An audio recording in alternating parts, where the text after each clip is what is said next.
Kadosh Vinirvad, ce soir nous allons aborder la mitzvah de l'obligation de consommer, d'après en tout cas le Rov HaPoskim, un kazaït de pain, mais aussi de nourriture dans la souka le premier soir, ainsi que le statut de celui qui souffrira pendant souka. Est-ce que, en fin de compte, on a l'obligation absolue de manger sous la souka? Les khatrila, lorsqu'on a affaire à quelqu'un qui est en bonne santé, bien entendu, il faut accomplir la mitzvah de la souka, comme on l'a vu d'ailleurs dans la précédente halakha, où nous avions expliqué que l'interdiction de consommer un repas régulier en dehors de la souka durant tous les jours de la fête de Sukkot, ça s'adresse à celui qui a une souka qui est personnelle, c'est-à-dire personnelle, privée, familiale, et qui a l'occasion, la possibilité de le faire, et qui ne le fait pas. Là, évidemment, ça n'est quelque chose qui n'est pas bien du tout. Est-ce que ça a le même statut lorsqu'il s'agit d'une souka familiale ou d'une souka communautaire? C'est ce que nous avons développé ce matin, et nous avons rappelé que, voilà, Michel a juste fermé la porte parce qu'on enregistre ici. Voilà, merci. Nous disions donc que le statut d'une souka familiale et d'une souka communautaire n'est pas le même statut. Parce qu'une souka communautaire, comme son nom l'indique, c'est la souka de tout le monde, absolument toute la communauté. Une souka familiale, c'est la souka personnelle et familiale. Alors, en Eretz Israël, ou Baruch Hashem, c'est tellement répandu de pouvoir accomplir la mitzvah de Sukkot de la façon la plus belle, la plus idéale. Baruch Hashem, dans tous les milieux communautaires, les plus répandus, les plus larges, les plus orthodoxes aux plus traditionnalistes, et parfois même des gens qui se prétendent non religieux du tout, eh bien, ont à cœur de respecter la mitzvah de la souka, quel que soit le niveau de kavana, c'est avec une intention de s'identifier à un des épisodes clés de l'histoire du peuple d'Israël. Donc si ce matin on a parlé de la mitzvah qui était vue différemment selon les poskim, notamment la vision des poskim sfaradim, ashkenazim et d'Afrique du Nord, puisque nous faisons toujours cette distinction dans notre enseignement, là où d'autres malheureusement ne le font pas assez souvent. Et donc je vous invite à voir la vidéo précédente pour cela. Pour cette deuxième vidéo, je voudrais on rappelle quand même l'importance de savoir que la mitzvah de la souka, elle est bien sûr propice, comme disent nos sages, à protéger l'homme au moment de sa détresse, comme l'enseignent nos maîtres dans le Zohar HaKadosh sur Parashat Tetzavé. En effet, ce qu'on appelle, vous savez, le fameux schach de la souka, cette toiture particulière, eh bien, elle s'appelle également Tzilat Dinenutza, c'est-à-dire l'ombre de la foi. Le fait de sortir de sa maison qui est construite en dur et qui est rassurante pour ceux qui placent leur confiance dans la matérialité, tout d'un coup, on vient et on choisit un moment clé du calendrier, c'est-à-dire juste après Rosh Hashanah, Yom Kippour, et on arrive au sommet de la joie avec la fête de la souka. Alors pourquoi?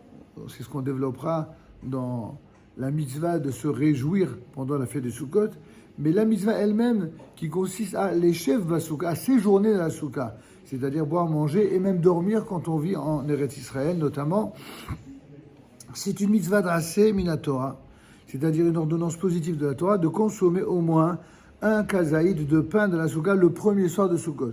Même si c'est idéal de le faire pour les autres jours, mais au moins le premier soir, c'est une mitzvah. Et c'est la raison pour laquelle, dans la plupart des Sukkot communautaires comme la nôtre, eh bien, nous organisons un véritable défilé de kiddush avec motzi où tout le monde peut manger et accomplir cette mitzvah. Encore faut-il évidemment que chacun ait à cœur d'accomplir la mitzvah comme il convient, c'est-à-dire d'aller se laver les mains et de manger du pain et de ne pas être un peu feignant, parce que c'est malheureusement dans nos dernières générations ce qui se produit parfois pour ne pas avoir à faire le birkat Amazon, alors ils se privent d'une mitzvah minatora. C'est vraiment un dommage et c'est presque un sacrilège. Alors d'autant que cette année ça va tomber Shabbat et il faut absolument veiller à ce que, voilà, sur place, vous aurez comme d'habitude, vous aurez du pain, vous aurez d'abord le vin, vous aurez le pain. Alors certains font effectivement maisonnodes pour faciliter, mais c'est juste bediavad. A priori, pour le premier soir, c'est préférable du pain. Et c'est vraiment, si on est malade, qu'on ne supporte pas le pain, c'est encore autre chose, on serait même dispensé dans ce cas-là. C'est en tout cas, d'après la plupart des poskim, il faut absolument manger au moins un kazaït, c'est-à-dire 25 grammes, 30 grammes de pain dans la souka, au moins le premier soir. Au même titre que c'est une obligation de la Torah de consommer un kazaït, par exemple, de matzah. Le soir de Pessah, c'est la même chose.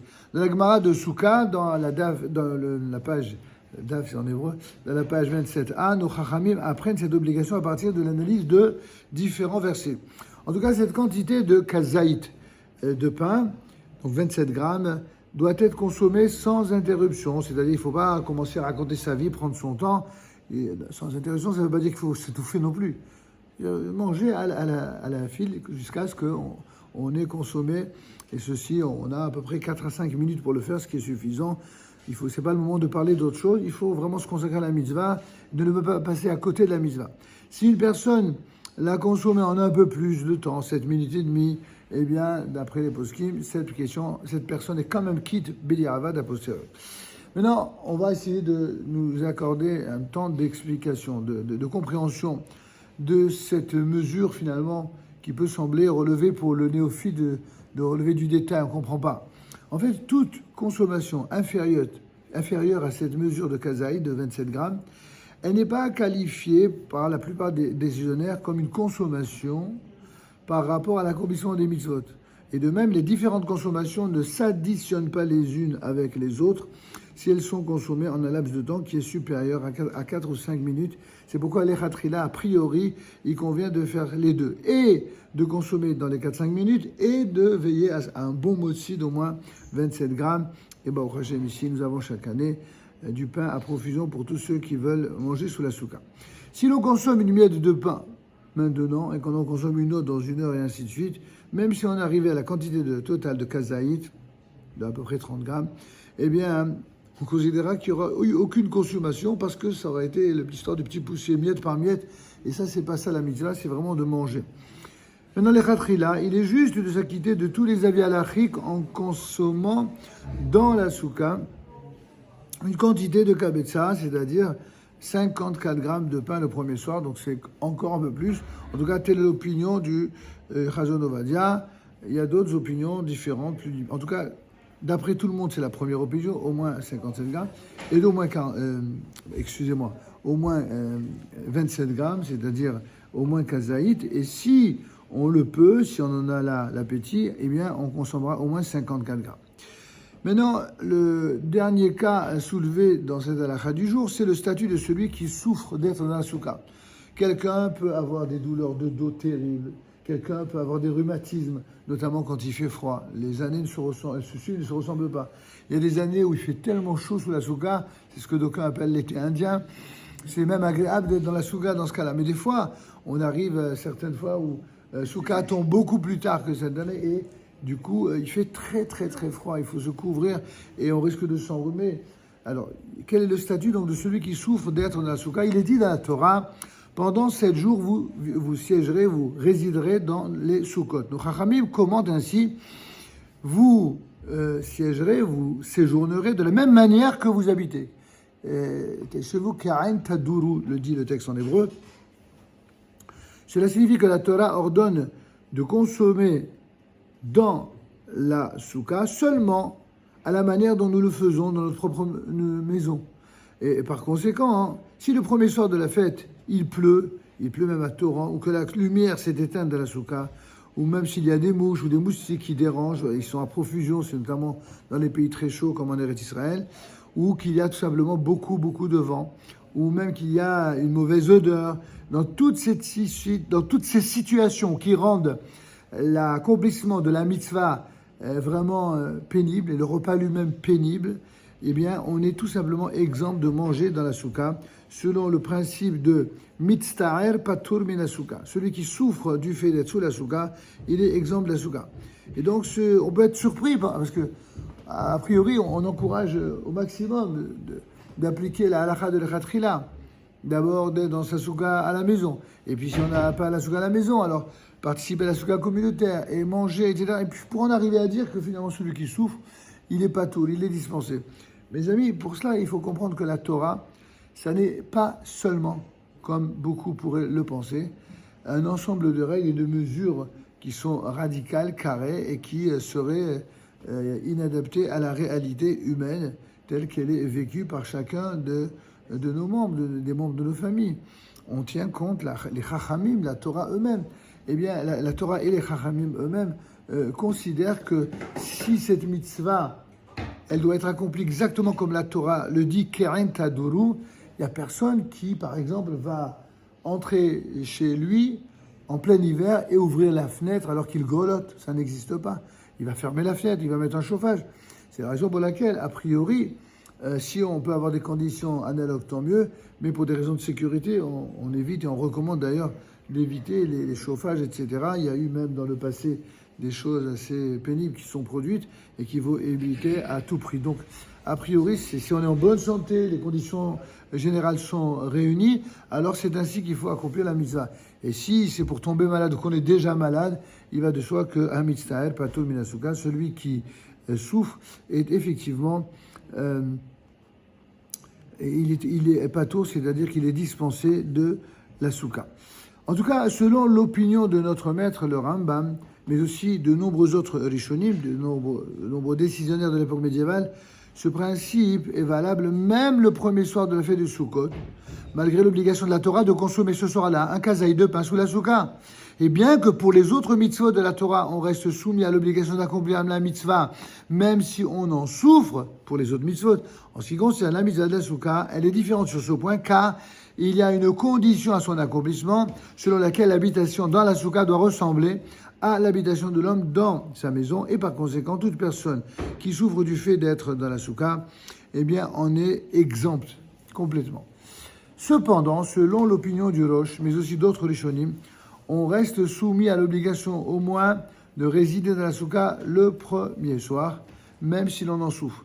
Je sais que mon père était très makpid. Mon père, Tzadik Bracha, Rabbi Shimon Zini, avait l'habitude, on vivait là-bas dans le sud de la France, et où, pour ceux qui connaissent la région, la période de Sukkot, il y a des pluies diluviennes. C'est les endroits où les pluies sont les plus torrentielles qui soient.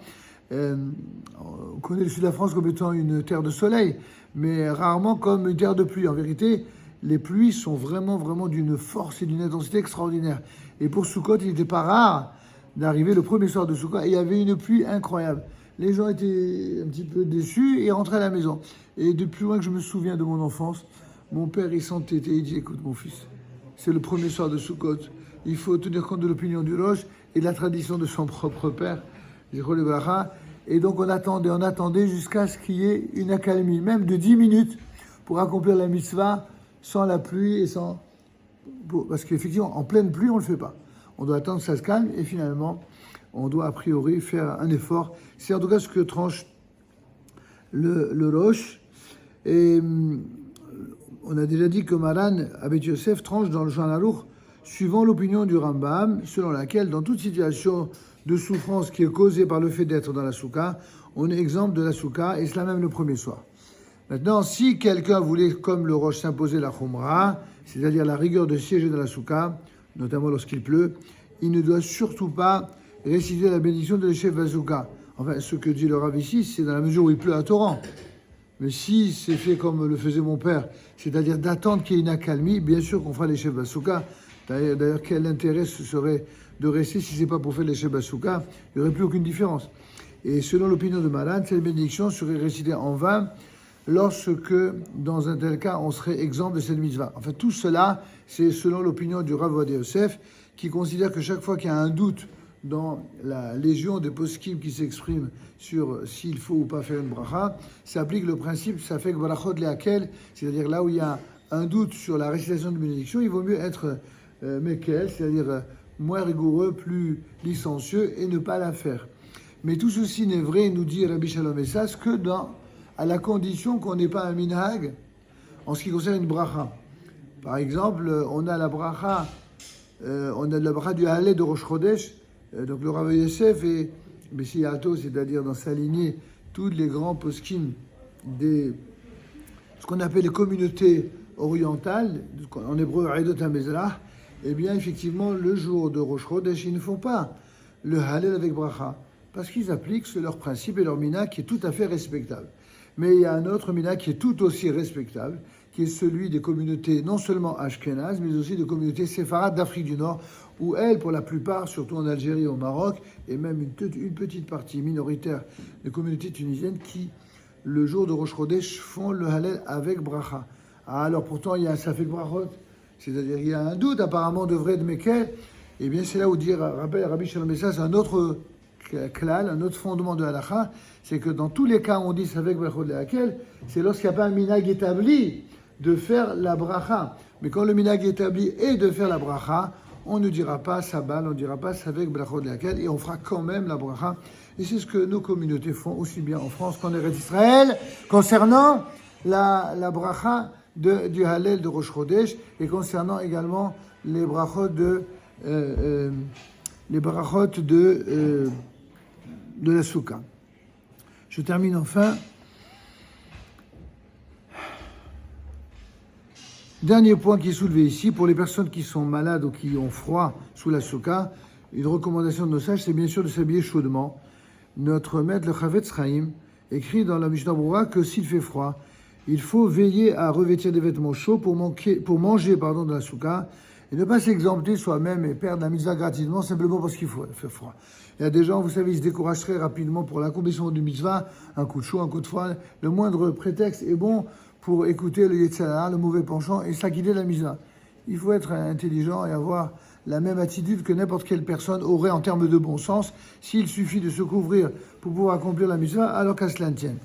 Enfin, le Rav Yosef ajoute à cela qu'il faut veiller particulièrement à revêtir des vêtements chauds pour manger sous la souka, car dans le cas où la personne souffre du froid, elle serait exemptée de la souka, et sa bénédiction serait donc en vain. Donc, sur la logique de celui qui, dans un des cas, ne fait pas la bracha, il ne faut pas qu'il crée les conditions de devenir, en quelque sorte, exempt de la mitzvah. Au contraire, on doit créer les conditions pour respecter la mitzvah, Yeratzon, que nous puissions tous accomplir la mitzvah le premier soir et même les jours d'après. Amen. Rabbi Hanan ben Akshay Omer, Kadosh Baruch Hu Zikr Vira, il balen comme je dis, ana hafiz al Torah, veyadir Kaddish al Israël.